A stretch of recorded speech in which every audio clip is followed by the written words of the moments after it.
নৃত্যের ভাষায় স্মৃতি, সাধনা ও স্বপ্নের মেলবন্ধন।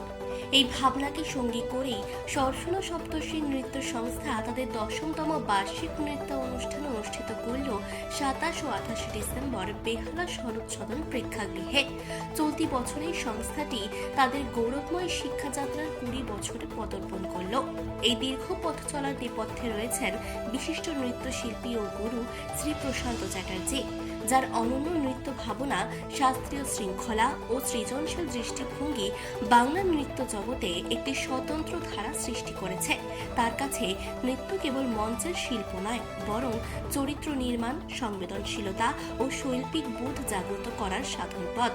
শাস্ত্রীয় ঘরানার ভিতের উপর দাঁড়িয়ে সমকালীন ভাবনার নির্যাসে তিনি যে নৃত্য ভাষা নির্মাণ করেছেন তা প্রজন্মের পর প্রজন্ম ধরে তার ছাত্রছাত্রীদের পরিবেশনার মধ্যেই প্রতিফলিত হয়েছে। এই বছরের বার্ষিক অনুষ্ঠানে তার তত্ত্বাবধানে এবং সহকারী শিক্ষিকা রেশমি অধিকারী চ্যাটার্জি, সৌমিলি দাস পাজা, মোনালিসা ভট্টাচার্য ও পুরম দাসের নির্দেশনায় প্রায় 200 জন ছাত্রছাত্রী অংশগ্রহণ করেছে।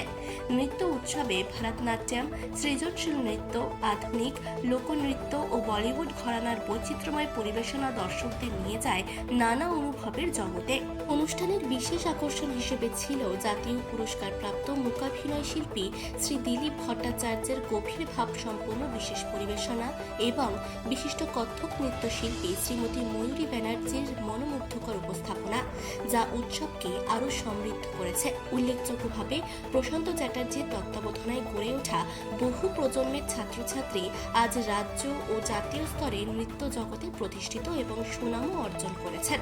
আগামী প্রজন্মের মধ্যে নৃত্য প্রতিভা বিকাশ, শুদ্ধ শিল্পচর্চা ও মূল্যবোধের বীজ রোপণ, এই নিরবিচ্ছিন্ন প্রয়াসই সরসন সপ্তর্ষিকে শুধুমাত্র একটি নৃত্য প্রতিষ্ঠান নয়, বরং একটি এক জীবন্ত সাংস্কৃতিক পরিসরে পরিণত করেছে। 10ম বর্ষের এই নৃত্য অনুষ্ঠান সেই দীর্ঘ সাধনা ও সৃজনশীল অভিযাত্রারই এক উজ্জ্বল ও নান্দনিক উদযাপন।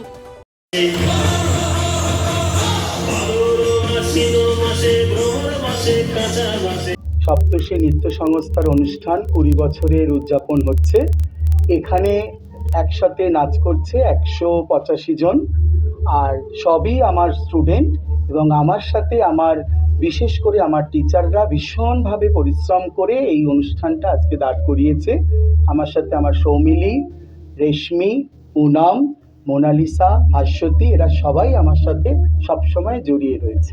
বেহালা থেকে শুভ ঘোষের রিপোর্ট, চেতনা বার্তা, জেগে থাকে, জাগিয়ে রাখে।